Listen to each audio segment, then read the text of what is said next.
Greenland দখলের পরিকল্পনা ঘিরে ইউরোপের কয়েকটি দেশের সঙ্গে যুক্তরাষ্ট্রের উত্তেজনা যখন বাড়ছে, তখন সামাজিক যোগাযোগ মাধ্যম ট্রুথ সোশ্যালে একটি বিতর্কিত মানচিত্রের ছবি পোস্ট করেছেন মার্কিন প্রেসিডেন্ট ডোনাল্ড ট্রাম্প। ওই মানচিত্রে কানাডা, গ্রিনল্যান্ড ও ভেনেজুয়েলাকে যুক্তরাষ্ট্রের অংশ হিসেবে দেখানো হয়েছে, যা আন্তর্জাতিক অঙ্গনে নতুন করে উদ্বেগ তৈরি করেছে।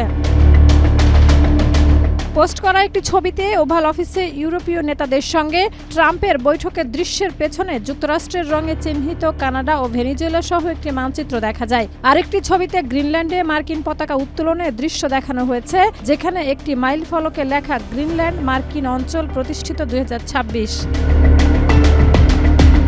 ছবিগুলো প্রকাশের পর সামাজিক যোগাযোগ মাধ্যমে তীব্র প্রতিক্রিয়া দেখা যায়। অনেকের মতে এগুলো নিছক প্রতীকী নয়, বরং ট্রাম্প প্রশাসনের ভূখণ্ড সম্প্রসারণের মনোভাবের ইঙ্গিত। বিশেষ করে ট্রাম্প যখন গ্রিনল্যান্ডকে যুক্তরাষ্ট্রের নিরাপত্তার জন্য অপরিহার্য বলে দাবি করছেন, তখন এই পোস্টের তাৎপর্য আরও বেড়েছে। এর আগে ট্রাম্প ভেনেজুয়েলায় আকস্মিক অভিযান চালিয়ে প্রেসিডেন্ট নিকোলাস মাদুরোকে আটক করে এবং পরে দেশটির শাসন ব্যবস্থা ও খনিজ সম্পদের উপর যুক্তরাষ্ট্রের নিয়ন্ত্রণের ঘোষণা দেন।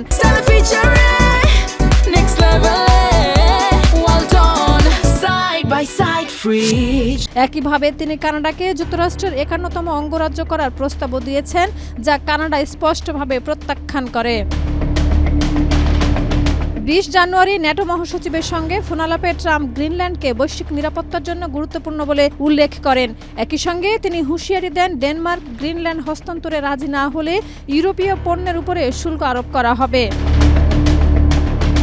এই পরিস্থিতিতে গ্রিনল্যান্ডে মার্কিন সামরিক তৎপরতা বাড়ানোয় আন্তর্জাতিক অঙ্গনে উত্তেজনা আরও তীব্র হয়ে উঠেছে।